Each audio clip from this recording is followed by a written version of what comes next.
አንድ ጊዜ አንድ ወንድም አባ ወድቄያለሁና ምን ላድርግ? አባም እንደገና ተነሳ። ያም ወንድም መልሼ ብነሳም እንደገና ወደቅኩ። እንደገና ተነሳ ልጄ። ለምን ያህል ጊዜ? አባም ሲመልሱ ወይ በጽድቅ አልያም በኃጢአት እስክትሸነፍ ድረስ። ማንም ሰው የሚፈረድበት በመጨረሻ በተገኘበት ሁኔታ ላይ ነውና። አባ ዚዙስም ለዛ ወንድም ይህን መለሱለት።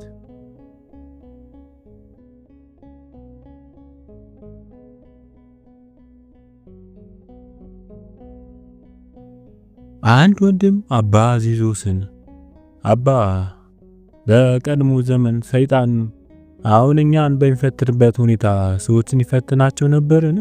ሲል ጠየቀው። አባ ዚዙስም ዛሬ ብሶበታል፣ ምክንያቱም ዘመኑ እያለቀ በመሆኑ በጣም ተበሳጭቷልና። እግዚአብሔርን ፈልግ እንጂ መኖሪያውን አትፈልግ። የእምንተ እፍረትና የፈሪሃ እግዚአብሔር መጥፋት ሰውን ወደ በደል ይመራሉ። አባ ዚዙስ በሞት አፋፍ ላይ ያለ አበው በዙሪያው ተሰብስበው ነበር። በዚያ ሰዓት ገጹ እንደ ፀሐይ አበራ። ወዲያውም ተመልከቱ አባ እንጦስ መጣ። ጥቂት ቆይቶም ተመልከቱ የነቢያት ማህበር መጡ። ገጹ ብሩህ ሆነና ማህበረ ሐዋርያት መጡ። የገጹ ብርሃን እየጨመረ መጣ። ከዚያም ከአንድ ሰው ጋር ይነጋገር ጀመር። አረጋውያን አበው ከማን ጋር ነው የምትነጋገረው አባ? ሲሉ ጠየቁት። ተመልከቱ መላእክት ሊጠሩኝ መጡ። እኔም ለንስሐ ጊዜ የሚሰጡኝ ለመንኳቸው። እነዛም አባቶች አባ ንስሐ መግባት አያስፈልግም፣ እርሱ ግን እንደ እውነቱ ከሆነ መንፈሳዊ ሕይወትን ገና አልጀመርኩትም አለና መለሰላቸው። በዚህ ሁኔታ ከፍጹምነት ማዕረግ መድረሱን ተረዱ። ወዲያው ገጹ እንደ ፀሐይ አንጸባረቀና ተመልከቱ ጌታችን ወደ እኔ መጣና ከበረሃ ውስጥ የተቀደሰውን ንዋይ አምጡልኝ አለ። እንዲህ ብሎ ሲናገር ቤቱ በብርሃን ተሞላ፣ መልካም መዓዛም አወደው። ሊቀ ጳጳሳት አባ አትናቴዎስ አባ ፓምቦን ወደ እስክንድርያ ይመጣ ዘንድ ለመነው። አባ ፓምቦ ወደ እስክንድርያ በወረደ ጊዜ አንዲት ዳንሰኛ ተመለከተና አቁሞ አለቀሰ። በዛ የነበሩት ሁሉ ለምን እንደሚያለቅስ ጠየቁት። ያስለቀሱኝ ሁለት ነገሮች ናቸው። አንዱ የዚህ ሴት ነፍስ መጥፋት ሲሆን፣ ሁለተኛው ደግሞ ይህች ሴት ታዳሚዎቿን የምታስደስተውን ያህል እኔ ፈጣሪን አለማስደሰቴ ነው አላቸው።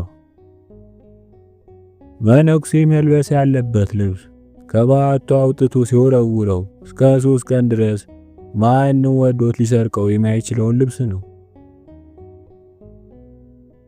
ልብ ካለ ትድናለህ። አባ ፓምቦ ቁጥረ ገጽ ሆኖ ይኖር ነበር። ፈገግ ብሎ እንኳን አያውቅም። አንድ ቀን አጋንንት ሊያስቁት ስለፈለጉ በእንጨት ፋኖስ ላይ የላባ ክንፎች ሰግተው እያወኩ ሂድ ሂድ የተባባሉ ፋኖሱን ይዘውት በአየር ላይ ሄዱ። ይህን ሲያይ አባ ፓምቦ መሳቅ ጀመረ።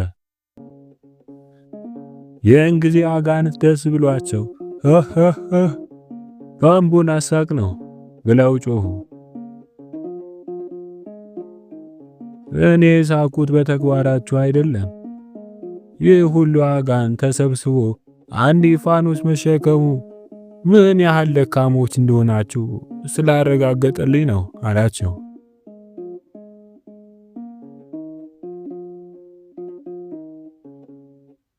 አባ ፒዮር የሚመገበው እየሄደ ነው። ለምንድነው እየሄድክ የምትመገበው ብሎ አንድ ሰው ቢጠይቀው መመገብ እንደ ስራ ሳይሆን እንደ ተጨማሪ ነገር ማሰብ ስለምፈልግ ነው። በሌላ ጊዜ ደግሞ ነፍሴ በምግብ ስጋዊ ደስታ እንዳይሰማት ብዬ ነው ብሎ መለሰለት። አንድ ጊዜ በገዳማሲስ ጉባኤ ተደረገ። የጉባኤው ዓላማ ጥፋት በፈጸመ በአንድ ወንድም ላይ ለመወያየት ነበር። ተሳታፊዎቹ ሁሉ ሲናገሩ አባ ፒዮር ጸጥ አለ። በመጨረሻም ወጥቶ ሄደና በጆንያ ሙሉ አሸዋ ሞልቶ በትከሻው በትንሽ ከረጢት ደግሞ ጥቂት አሸዋ ጨምሮ በፊት ለፊቱ ተሸክሞ መጣ።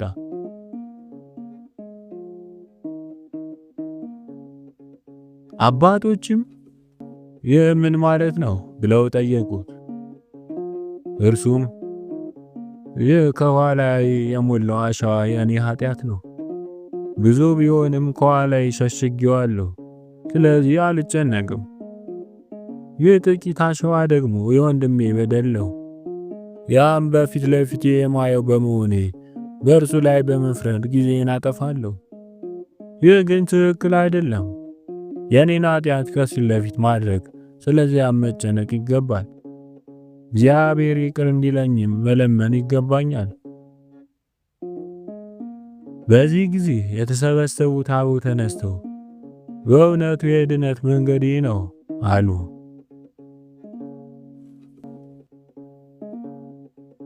አባ ጳውሊ መፍቀሬ ትሕትና። የአባ እንጦንስ ደቀ መዝሙር የነበረው አባ ጳውሊ የሚከተለውን ታሪክ ተናገረ። አንድ ጊዜ አንድን ገዳም ለመጎብኘት ሄደ። ከጉባኤው በኋላ ወንድሞች ሁሉ ለጸሎት ወደ ቤተክርስቲያን ገቡ። አባ ጳውሊ ከውጭ ሆኖ ወደ ቤተክርስቲያን የሚገቡትን ይመለከት ነበር። ጌታ የእያንዳንዱ ሰው ልቦና የማወቅ ጸጋ ሰጥቶት ነበር። እኛ የሰውን ፊት የምናየውን ያህል እርሱ የሰዎችን ጽድቅና ኃጢአት ተገልጦ ይታየው ነበር። የሁሉም ፊታቸው አብርቶ ወደ ቤተክርስቲያን ሲገቡ ጠባቂ መልአካቸው በእነርሱ ይደሰት ነበር። በዚህ መሃል አንድ ወንድም ጨለማ ለብሶ ጨለማ ተጎናጽፎ አየው። አጋንንት በዙሪያው ከበውታል። ሁሉም ይጫኑት ነበር። አፍንጫውን ሰንገው ወደ ራሳቸው ይጎትቱት ነበር። ጠባቂ መልአኩም በሐዘን ተውጦና ራሱን ዝቅ አድርጎ በሩቅ ይከተለው ነበር። በዚህ ጊዜ በእንባ ተሞልቼ አለቀሱ። ከቤተ ክርስቲያን ፊት ለፊት ተቀምጬ ስላየሁት ወንድም አምርሬ አነባሁ። ይህን ሁኔታ የተመለከቱት ወንድሞች ፊቱን ወደ እንባ የለወጠውንና በሐዘን ውስጥ የከተተውን ነገር እንዲነግራቸው ወተወቱት። ሁሉም በእኔ ምክንያት ይሆንን ብለው ፈርተዋልና ሁሉም አብሯቸው ወደ ጸሎት ይገባ ዘንድ ለመኑት። አባ ጳውሊ ግን ከእነርሱ ርቆ ከውጭ ተቀመጠ። ስለዛ ወንድም ማልቀስ ቀጠለ።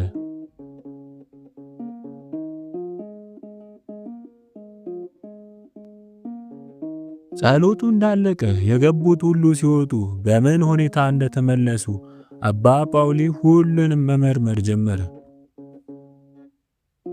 ያንን ጨለማ ለብሶ ቀድሞ ያየውን ወንድም ገጹ አብርቶ ልብሱ ጻዕዳ መስሎ ሲወጣ ተመለከተው። አጋንንቱም በርቀት ሲከታተሉ ጠባቂ መልአኩ ግን በደስታ ተሞልቶ አጅቦታል። አባ ጳውሊ በደስታ ዘሎ ጮኸ። እግዚአብሔርንም የእግዚአብሔር ፍቅር ርኅራኄ ብሎ አመሰገነና ከፍ ወዳለ ስፍራ እየሮጠ ሄደ። በታላቅ ድምፅ ኑ የእግዚአብሔር ድንቅ ሥራ እዩ። እንዴት ኃይለኛና አስደናቂ እንደሆነ። ሰው ሁሉ ይድን ዘንድ እንደሚፈልግ ኑና እዩ። ኑ ወደ እውነተኛው እውቀት ኑ። ከእግሩ ስር ወድቀን ኃጢአትን ማስወገድ የምትችል አንተ ብቻ ነህ እንበለው እያለ ጮሁ ተናገረ።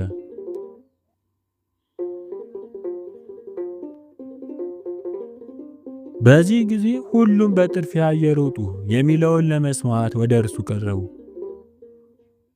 ሁሉም በተሰበሰቡ ጊዜ ወደ ቤተ ክርስቲያን ሲገቡ ያየውንና ከጸሎት በኋላም የተፈጸመውን ነገራቸው።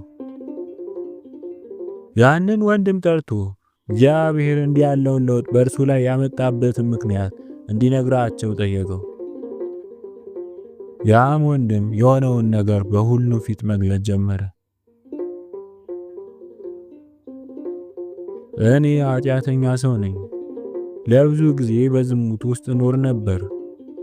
ዛሬ ወደ ቤተክርስቲያን ስገባ የነብዩ ኢሳይያስ መጽሐፍ ሲነበብ ሰማሁ።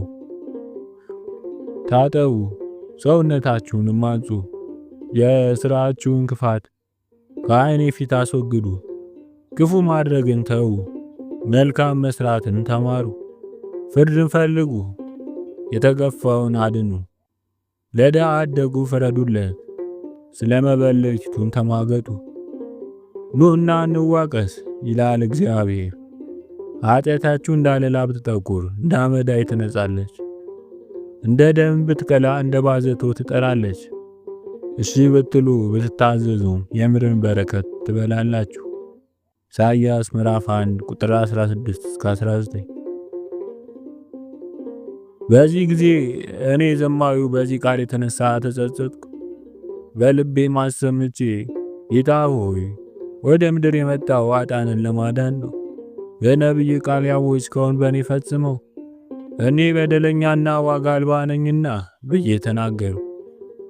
ከአሁን ጀምሮ በልቤ ቆርጫለሁ፣ በንጹሕ ልቦና አገለግለዋለሁ። ጌታ ሆይ ከአሁን ሰዓት ጀምሮ ተቀበለኝ።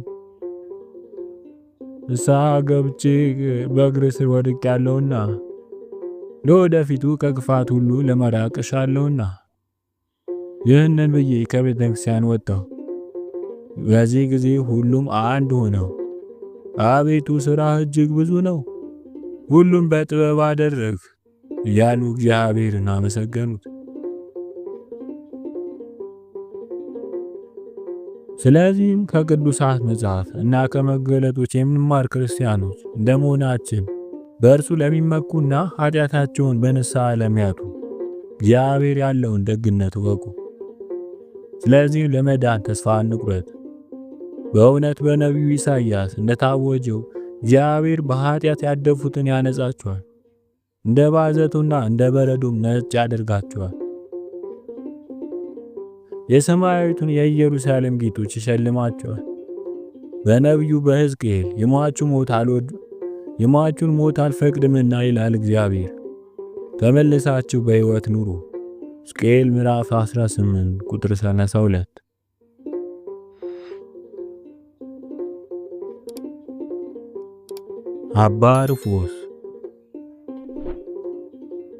አባ ሩፎስ እንዲህ አለ። አንድ አባት እንዲህ ነገረኝ። በሰማይ 4 ደረጃዎችን አየሁ። በመጀመሪያው እርከን ፈጣሪውን ሳያማርር የሚያመሰግን በሽተኛ አየሁ። በሁለተኛው እንግዶችን በፍቅር የሚቀበል ሰውን ተመለከትኩ። በሶስተኛው ማንንም ሳያይ በበረሃ የሚያቋርጥ ሰው አየሁ። በአራተኛው ደግሞ ለአባቱ የሚታዘዝና ስለ ጌታ ብሎ የተባለውን ሁሉ የሚፈጽም ሰው አየሁ። በመታዘዝ የሚኖረው የወርቅ ሐብል አስሮ የወርቅ ጋሻ ታጥቆ ከሁሉም የበለጠ ክብር ተጎናጽፎ አየሁት። ይመራኝ የነበረውን ይህ አራተኛው ከሁሉ የበለጠ ክብር ለምን ተሰጠው ብዬ ጠየቅኩት።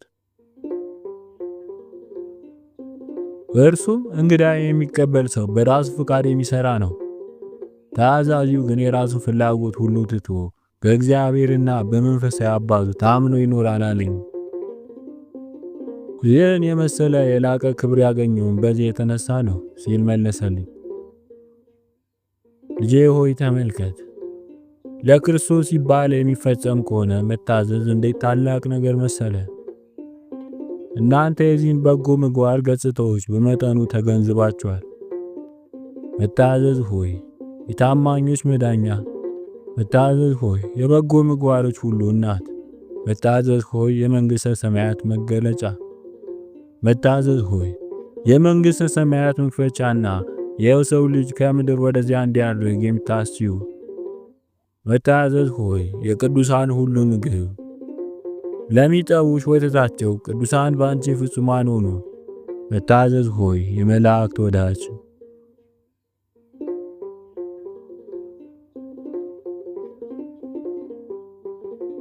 አባ አዚዞስ በአባ እንጦስ ገዳም በተራራ ይኖር ነበር። ረዱ ከሄደ ብዙ ጊዜውን ስለሆነው ለ10 ወራት ያህል ማንንም ሰው አላየም ነበር። በተራራው ላይ ወዲያ ወዲህ ሲል አንድ ግብፃዊ አዳኝ ተመለከተ። አባ አዚዞስም ከየት መጣህ? እዚህስ ምን ያህል ኖርክ? ሲል ጠየቀው። አዳኙ እኔ በዚህ ቦታ 11 ወር ሆኖኛል፣ ነገር ግን ካንተ በቀር ማንንም አላየሁም። በዚህ ጊዜ ይህን ሲሰማ ወደ በዓቱ ገብቶ ደረቱን እየደቃ አዚዞስ ሆይ ተመልከት፣ አንተ ልዩ የሆነ ነገር የሰራ መስሎሃል፣ ነገር ግን ገና ከዚህ አዳኝ ጋር እንኳን መስተካከል አልቻልክም።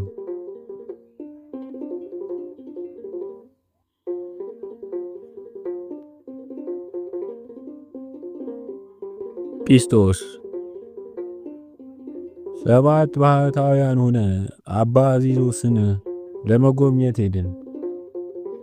እርሱ ይኖር የነበረው ቁልዝም በተባለ ቦታ ነው። ምከረን ብለን አስጨነቅ ነው። እርሱ ግን ይቅር በሉኝ፣ እኔ ማይም ሰው ነኝ፣ ነገር ግን ከአባ ኡርና ከአባ ጥሬ ጋር ኖሬያለሁ። አባ ኡር ለ18 ዓመታት ታማሚ ነበር። በፊቱ ሰግጄ እባክህ ምከረኝ አልኩት። አባ ኡርም ምን ልንገርህ፣ ሂድና መልካም መስሎ የታየህን አድርግ፣ ራሱን ወደሚወቅስ እና በሁሉም ነገር ራሱን ወደሚቀጣ ሰው እግዚአብሔር ይመጣል አለኝ። አባ ኡርና አባ ጥሬ ከአንድ አካባቢ የመጡ ሰዎች አልነበሩ። ነገር ግን እስከ ዕለተ ሞታቸው በመካከላቸው ፍጹም ፍቅር ነበር። የአባ ጥሬ ታዛዥነት ወደር የሌለው ነው። የአባ ኡርም ትህትና አምሳያ የለውም። ለብዙ ጊዜያት ሳልለያቸው አብሬ ኖሬያለሁ። አባ ጥሬ ያደረገውን አንድ ድንቅ ነገርም ተመልክቻለሁ። አንድ ሰው አሳ መጣላቸው። አባ ጥሬም አሳውን ለማዘጋጀት በቢላዋ መከታተፍ ጀመረ። ቢላውን በአሳው ላይ ጥሎ ከመሃል እያለ የአባ ኡር ጠራው። የጀመርኩትን ልፈጽም ሳይል ሮጦ አቤት አለው። በዚህም ታዛዥነቱን አደነቅኩ። ይህን ታዛዥነት ከየት አገኘው ብዬ ጠየቅኩት። እርሱም ይህ ሀብቴን አይደለም የአባ ኡር ነው አለኝና ና የአባ ኡርን ታዛዥነት ተመልከት አለኝ። ከአሳው መካከል የተወሰነውን ባልተገባ ሁኔታ አዘጋጅቶ ለአባ ኡር አቀረበለትና አባ ጣፋጭ ነውን አለው። አባ ኡርም በጣም ልዩ ነው አለው። ቀጥሎም በደንብ የተዘጋጀውን አቀረበለትና አባ አበላሽሁት አለው። በመጠኑ አበላሽተዋል። በዚህ ጊዜ አባ ጥሬ አየህ፣ ይህ አረጋዊ በእውነት ታዛዥ መሆኑን አለኝ። የመጣሁት ይህን የመሰለ ፍቅርና ታዛዥነት ካለበት ቦታ ነው። አሁን የምነግራችሁም ያንን ነገር በተቻለ መጠን ለመፈጸም እየታገልኩ መሆኔን ነው አላቸው።